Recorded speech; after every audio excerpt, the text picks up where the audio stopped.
पिंपळदरी ब्रँचचा एक माणूस एकाएकी आजारी पडला होता. तेव्हा त्याच्या जागी आमच्या ऑफिसमधून कोणाला तरी जाणे भागच होते. आता हे संकट कोणावर येते इकडे ऑफिसमधील चौघांचे अगदी बारीक लक्ष होते. आमचा गडी साहेबांच्या खोलीत गेलेला होता.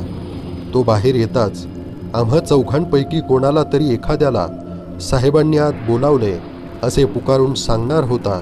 आणि खरं म्हणजे कोणाचीच तिकडे जायची इच्छा नव्हती. कारण पिंपळदरी अगदी आडबाजूचे गाव. वीज नाही, नळ नाहीत, कंपनी नाही, अगदी वनवास. गडी बाहेर आला आणि मोठ्याने म्हणाला, सोनार साहेब, तुम्हाला आत बोलावलंय. बाकीच्या तिघांनी इंग्रजी चित्रपटातील प्रसंगाची नक्कल केली. तिघांनी आपले अंगठे खाली केले. चेहरा बारीक करीत मी आत निघून गेलो. माझी बदली पिंपळदरी ब्रँचला करण्यात आली होती. ST दोनदा बदलून मी पिंपळदरीच्या स्टँडवर भर दुपारचा उतरलो तेव्हा या सर्व प्रकाराला मनातल्या मनात लाखो शिव्या देत होतो. या 8 गावात किती दिवस मुक्काम करावा लागणार कोणास ठाऊक. कधी न मिळणारी रजा इथल्या माणसाला मिळाली होती व आता तो आपल्या आजाराचा पुरेपूर फायदा उठवणार हे उघड होते. त्यामुळे तो आजारी मनुष्य नोकरीवर येईपर्यंत मला या पिंपळदरी गावात राहणे भागच होते. स्टँडवरून सरळ ऑफिसमध्ये गेलो व 3 दिवसांचे अर्धवट राहिलेले काम संपवले. तोपर्यंत दुसरा कशाचा विचार करायलाही सवड नव्हती. शेवटी 10:30 वाजता बाहेरचे दार बंद झाले व मग मला जरा उसंत मिळाली. गड्याशी बोलता बोलता समजले की इथला माणूस आपल्या गावी गेला आहे. कोणीतरी त्याच्या घरचे त्याला न्यायला आले होते. तेव्हा आता जागेचा, राहण्याचाही प्रश्न निर्माण झाला होता. जेवणाची सोय खानावळीत सहज झाली असती, पण राहणार कुठे? येथे हॉटेल वगैरे काही प्रकार नव्हता. बरं, गावात कोणाशी ओळखही नव्हती. शेवटी त्या गड्यालाच मी विचारले, काय रे बुवा, आपल्याला एखादी खोळी मिळेल का नाही? अहो साहेब, अर्धा गाव ओस पडलाय, पण तुम्हाला चांगली जागा हवी असणार नाही का? चांगल्यात चांगली हवी रे, भाडे तर ऑफिसच भरणार आहे.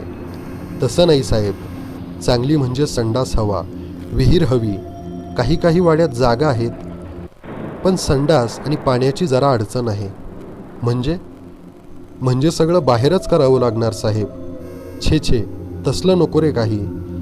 माझ्या अंगावर अगदी शहार आला होता.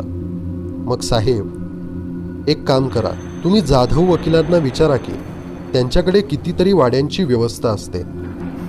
मग त्या गड्याला म्हणालो, ठीक आहे, मला जाधव वकिलांचे घर दाखव. जाधव वकील अपेक्षेपेक्षा फार वेगळे निघाले. त्यांनी व्यवसाय पूर्वीच बंद केला होता, पण गावात सर्वजण त्यांना जाधव वकील अशा दुहेरी नावानेच ओळखत असत. मी त्यांना माझी अडचण सांगितली. त्यांनी विचारले, तुमचा मुक्काम किती दिवस आहे गावात? काय सांगणार आता. अहो, मी तात्पुरत्या बदलीवर आलोय. कदाचित 15 दिवस, कदाचित 2 महिने. नक्की असं काही सांगता येत नाही. फॅमिली वगैरे आणणार आहात का तुम्ही? नाही. अहो, तो विचारसुद्धा मनात आलेला नाही. कुटुंबाला या अशा आडगावात आणणं मला तरी शक्य नाही. अहो, मुद्दाम विचारायचं कारण असं की 1-2 महिन्याकरता तुम्हाला जागा देऊ शकेन, पण ती एकट्यानेच राहण्यासारखी आहे. का बरं जाधव साहेब, वस्ती वगैरे नाही का आसपास? आसपास वस्तीच नाही, खूप एका बाजूला आहे तो वाडा, पण बाकी सगळ्या सोयी आहेत ना. अहो साहेब, मी म्हणेन की तो गावातला सर्वात चांगला वाडा आहे. फक्त इतकंच की जरा तो आडबाजूला आहे. अहो जाधव साहेब, मग तो वाडा इतके दिवस बंद का? म्हणजे मोकळा का पडलाय? मी जरा चोखंदळ आहे. वाटेल ती जागा वाटेल त्याला देणार नाही. आणि गावात असे नवीन लोक कितीसे येणार? त्या वाड्याला मागणीसुद्धा नाही. मग जाधव वकिलांनी मला 15 रुपये भाडे सांगितले. खरोखर हा आकडा जास्त होता, कारण अगदी 3 रुपयांमध्ये सुद्धा तेव्हा खोल्या मिळत होत्या. पण ऑफिसवरच्या एक प्रकारच्या रागाने मी ही महाग जागा पसंत केली. स्वतः जाधवच माझ्याबरोबर निघाले. तुमच्याकडे सोनार साहेब दिवा वगैरे काही आहे का? नाही हो, उद्या विकत घेईन मी. आज मला वेळच भेटला नाही. आणि मग घरातला एक कंदील जाधव साहेबांनी मला दिला. आजच्या दिवस वापरा हा, सावकाश परत केलात तरी चालेल. माझे सामान घेण्यासाठी आम्ही मुद्दाम माझ्या ऑफिसवर गेलो आणि नंतर वाड्याकडे निघालो. गावाची वेस सुमारे 1.5 मैलाची होती. आता एका मोठ्या दगडी कमानीशिवाय काहीही जागेवर उरले नव्हते. त्यातून आम्ही बाहेर पडलो व पुढे वाड्याकडे निघालो. सुमारे फरलांगभर चालल्यावर वाड्याचे आवार लागले. वाड्याला चारी बाजूंनी डबरी पण चांगली वावभर जाडीची भिंत होती. दरवाजाही जुन्या पद्धतीचा, चांगला 1.5 पुरुष उंचीचा होता. आत मोकळे पटांगण होते. पूर्वी बाग असली पाहिजे, पण आता त्यापैकी फक्त काहीच वृक्ष शिल्लक होते. बाकी सर्व जमीन अगदी साफ करून टाकली होती.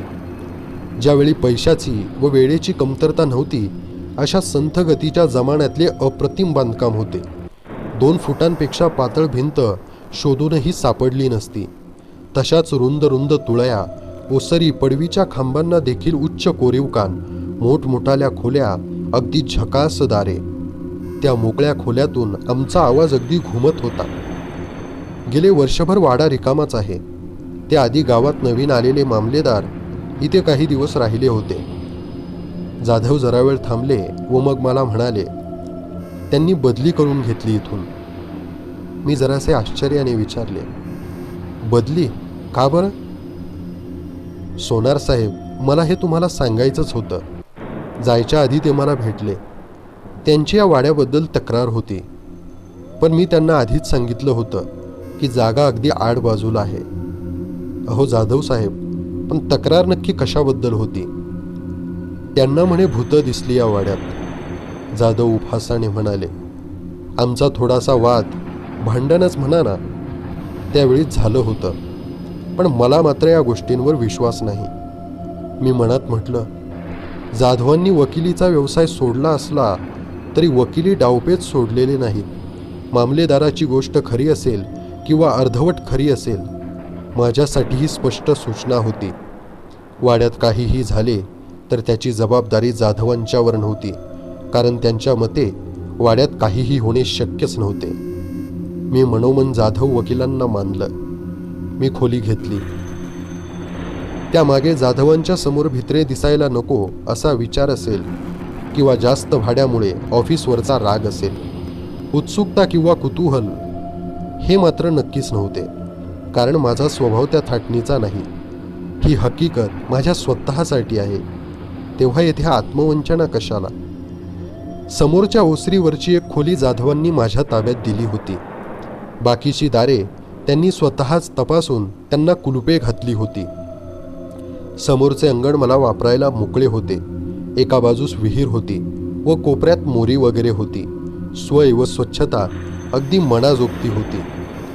खोलीला कुलूप घालून मीही त्यांच्या मागोमाग बाहेर पडलो. आता जेवणाची सोय पाहायची होती. अगदी दैनंदिन गरजेच्या काही वस्तूही खरेदी करायच्या होत्या. मग मी गड्याला बरोबर घेतलं. जोपर्यंत जाधव बरोबर होते तोपर्यंत तो मुकाट्याने मागाहून चालला होता. पण जाधव वळून त्यांच्या वाटेला लागले व माझ्या गड्याचे तोंड सुरू झाले. एकदम पुढे येऊन त्याने माझा खांदा धरला. सोनार साहेब, हा वाडा कशाला पसंत केलात? का रे बाबा, इतकी चांगली जागा गावात मिळेल का तुला? अहो, चांगल्या जागेशी काय करायचंय साहेब? तुम्हाला इथे चैन तर पडलं पाहिजे ना. मी म्हणालो, हे बघ, तुला प्रत्यक्ष काही माहिती असेल तर सांग, अनुभव आला असेल तर सांग. त्या गाववाल्यांच्या ऐकीव गोष्टी नकोत मला. सांग, खरोखर तुला काय माहिती आहे? तसं काय सांगणार साहेब? तो हिरमुसला होऊन म्हणाला, इथं कोण राहत होतं? वाडा कुणाच्या मालकीचा आहे? इतकं तरी माहीत असेल ना तुला? ती तरी माहिती सांग. सोनार साहेब, हा बडवे सावकारांचा वाडा आहे असे म्हणतात. पण साहेब, मला एवढी बारीक सारीक माहिती नाही इथल्या लोकांची. मग मी गड्याला म्हणालो, बारीक सारीक माहिती देखील तुला नाही ना? मग राहू दे. चल, मला खानावळ दाखव आणि काही सामान घ्यायचंय, दुकानही दाखव. छत्रपती मराठा खानावळ. ही खानावळ चालवणारे पाटील खूप बोलके होते. पण आज मला काही बोलायला सुचत नव्हते. त्यांच्यात व दुसऱ्या जेवणाऱ्यात गप्पा गोष्टी, थट्टा विनोद चालला होता, तो मी मुकाट्याने ऐकत होतो. गावात घडलेल्या बऱ्याचशा गोष्टी मला अज्ञात होत्या व त्यामुळे त्यांच्या संदर्भात त्यांनी एकमेकांना दिलेल्या कोपरखळ्या मला समजत नव्हत्या व त्यांच्या हसण्यात मी भाग घेऊ शकत नव्हतो. मी परत वाड्यावर आलो तेव्हा 9:30 वाजून गेले होते. दिवस उन्हाळ्याचे होते व सगळीकडे जाग होती. 1-2 कलुंगी कुत्रीही माझ्या पाठलागावर धावली. एकूण वाड्यापाशी पोहोचेपर्यंत फारसा विचार करायला मला वेळच मिळाला नाही. आजच मी या वाड्यात राहायला आलो होतो. खानावळवाल्याशी दोस्ती करायची होती, पण आज तिथे गर्दी असल्याने फक्त जेवण करूनच आता मी वाड्यावर आलो होतो. सकाळच्या न्याहारीसाठी मी काही खायचे जिन्नसही विकत घेतले होते. त्याच्या वासाने एक काळे कुत्रे माझ्या मागे मागे येत होते. वाड्यापाशी पोहोचताच मला वाटले की येऊ दे त्याला, झोपून राहील अंगणात, आपल्यालाही तेवढीच सोबत होईल. मी हाताने एक चुटकी वाजवताच ते माझ्या मागोमाग आत आले. विहिरीजवळ धुण्याचा दगड होता, त्यावर मी काही काढून ठेवले व त्याच दगडाच्या खळग्यात पोहऱ्याने पाणी काढून ठेवले. इतकी सौजन्याची वागणूक त्या कुत्र्याला जन्मात प्रथमच मिळत असली पाहिजे. त्याने आपली कृतज्ञता दाखवण्याचा इतका आटोकाट प्रयत्न केला की त्या मुक्या प्राण्याची मला खरोखरच कीव आली. मी कंदील पेटवला, गादी पसरली, विहिरीचे ताजे पाणी उशाशी भरून ठेवले व झोपते वेळी दार ओढून घेताना बाहेर पाहिले. ओसरीच्या पायरीवरच अंगाचे वेटोळे करून ते कुत्रे समाधानात झोपले होते. आता मीही झोपलो. दिवसभराच्या प्रवासाने मी अगदी थकलो होतो. रात्री अगदी गाढ झोप लागली होती. तरीही जाधवांनी व गड्याने वाड्यासंबंधी काही जे सांगितले होते ते मनात मागे कुठेतरी दबा धरून राहिले असले पाहिजे, कारण 1-2दा माझी झोप चाळवली गेली. प्रत्यक्ष झोपेतून जागा असं झालो नाही, पण काही गोष्टींचे अर्धवट स्मरण राहिले. मनातले विचार स्वप्नांच्या रूपाने रात्रीचे पुढे उभे राहतात व आसपासचा एखादा खरा आवाजही योग्य ते रूप धारण करून त्या स्वप्नात प्रवेश करतो, असा माझा अनुभव होता. त्यामुळे 1-2दा जाग आली, त्याला मी फारसं महत्त्व दिलं नाही, कारण मध्ये केव्हा तरी वाऱ्याने एखादे दार किंवा खिडकी खड आवाज करत होती व पायरीवरचे कुत्रेही हेल काढून रडत होते असे मला अंधुकसे आठवले. पण सकाळची उणे खोलीत आली होती व खोलीला तसाच मनालाही उजाळा देत होती. प्रसन्न मनाने मी जागा झालो. अपरिचित खोली पाहून एक क्षणभर चकित झालो व मग सगळे आठवले आणि सगळे आपापल्या जागी घडत गेले. खोलीतून बाहेर पाय टाकला व मग मला काल रात्री माझ्याबरोबर आलेल्या काळ्या कुत्र्याची आठवण झाली. ते पायरीवरच माझी वाट पाहत बसले होते. दिवसा उजेडी ते अगदीच घाणेरडे दिसत होते, पण त्याला हकलून द्यायची माझी इच्छा झाली नाही. मी असा किती दिवस या गावात राहणार होतो? राहिले तर राहू दे ते कुत्रे, निदान मी आहे तोपर्यंत या वाड्यात 4 घास तरी खाईल, या विचाराने मी त्या कुत्र्याला आता ठेवून घेतले. खानावळीत आज मी जवळजवळ पहिलाच आलो होतो. साहजिकच खानावळीचे मालक पाटील त्यांचे लक्ष माझ्याकडे गेले. कोणत्या ऑफिसमध्ये आहे, बदली कायमची झाली का, कुठे जागा घेतली, ही चौकशी त्यांनी ओघाने केलीच. बडवे सावकाराचा वाडा असं ऐकताच त्यांनी एकदम माझ्याकडे पाहिले व मग रस्त्यावर नजर टाकली. जरासा धीटपणा करून मी विचारले, अहो पाटील, काल जाधव वकीलही जरा चाचरत होते. ऑफिसमधला गडीही जरा बेचैन झाला होता. तुम्ही सुद्धा अशी नजर टाळताय. एवढे आहे तरी काय त्या बडवे सावकारांच्या वाड्यात? तुम्हाला काही माहिती आहे का? पाटील जरा वेळ माझ्याकडे पाहत राहिले व मग म्हणाले, मला माहीत आहे, साऱ्या गावाला माहीत आहे, पण तुम्हाला सर्व माहिती देणारा एकच इसम या गावात भेटेल. बडव्यांच्या घरी त्यावेळी तो आचारी म्हणून काम करायचा. आता त्याने स्टँडवर चहाचे दुकान टाकले आहे. शिवराम आचारी असे त्याचे नाव आहे. कुणालाही विचारा, सगळे ओळखतात त्याला. अहो पाटील, पण तो तिऱ्हाईताशी असा मोकळेपणाने बोलेल का? शिवराम, अहो त्याला गप्प कसं करायचं याची चिंता गावकऱ्यांना पडते. तुम्ही फक्त विषय काढायची खोटी का भराभर बोलायला लागेल. मी खानावळीतून बाहेर जाताना पाटलांनी माझ्या हातावर कुटलेली सुपारी ठेवली आणि सुपारी ठेवता ठेवता ते म्हणाले, रात्रीचं काय करणार सोनार साहेब? जेवायला इकडेच येत आहे ना? येतो. त्यांना सांगून मी खानावळीतून बाहेर पडलो. शिवराम आचार्याचे चहाचे दुकान जत्रेतल्या दुकानासारखे टिनपाटाचे होते. आत पाय टाकणे मला अशक्य झाले. रस्त्याच्या समोरच्या कडेला उभा राहून मी काय करावे याचा विचार करीत होतो. एकेकाळी मीही अशा दुकानांतून चहा, चिवडा, भजी, शंकरपाळी यावर मजेने ताव मारला होता. पण आता त्या सवयी गेल्या होत्या. आज जाणाऱ्या गिऱ्हाईकांचा मला तिटकारा वाटत होता असे अजिबात नाही, पण माझी स्वतःची आत पाय टाकायची इच्छा मात्र होत नव्हती. शेजारीच झाडाखाली 2 पोरांचा गोट्यांचा खेळ चालला होता. त्याच्यापैकी एकाला मी जवळ बोलावले व समोरच्या दुकानच्या मालकाला 5-10 मिनिटे बोलावले आहे असा निरोप दे असे सांगून त्याला शिवरामकडे पाठवले. दुकानात खूप मोठ्या स्टोवर काहीतरी तळत बसलेला माणूसच शिवराम आचारी निघाला. माझा निरोप ऐकताच त्याने स्टोव कमी केला व दुकानात कोणाला तरी काहीतरी सांगून तो बाहेर माझ्याकडे आला. खरं सांगायचं म्हणजे त्या शिवरामचे ध्यान अगदी किळसवाणे होते.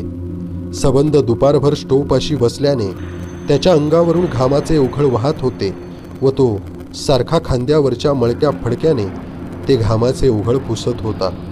धुराच्या व तेलाच्या खकाण्यात सारखे सारखे बसून डोळे लाल झाले होते व एकसारखा बारीकसा खोकला येत होता. तोंडावरही 2-4 दिवसांचे दाढीचे पांढरे केस वाढले होते.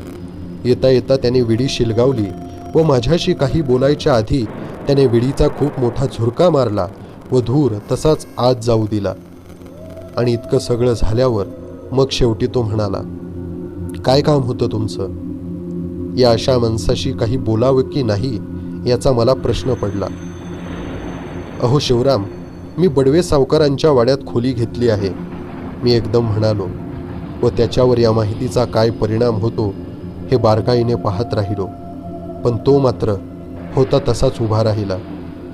शिवराम, छत्रपती खानावळीचे मालक पाटील मला म्हणत होते की पूर्वी तुम्ही बडवे सावकारांच्या घरी नोकरीला होता. होतो की, मग त्याचं काय? असं सोंग घेऊ नका हो शिवराम. वाड्यात काही कमी जास्त आहे का? तुम्हाला सारं काही माहिती आहे असे सगळे म्हणतात. अहो, मला माहिती नसेल तर कोणाला असणार? जवळजवळ माझ्या डोळ्यासमोरच घडलंय सारं काही. येता का दुकानात?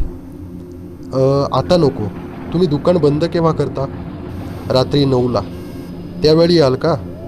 सगळं काही सांगतो तुम्हाला वाड्याचं. ठीक आहे. बडवे सावकारांची हकीकत जाणून घ्यायची मला तीव्र उत्सुकता नसती तर मी या शिवरामला पुन्हा भेटलो असतो की नाही याची शंकाच आहे. आणि दिवसभर बडवे सावकारांच्या वाड्याची हकीकत ऐकायला मिळणार याच आश्चर्यात, कुतूहलात मी बेचैन होत होतो.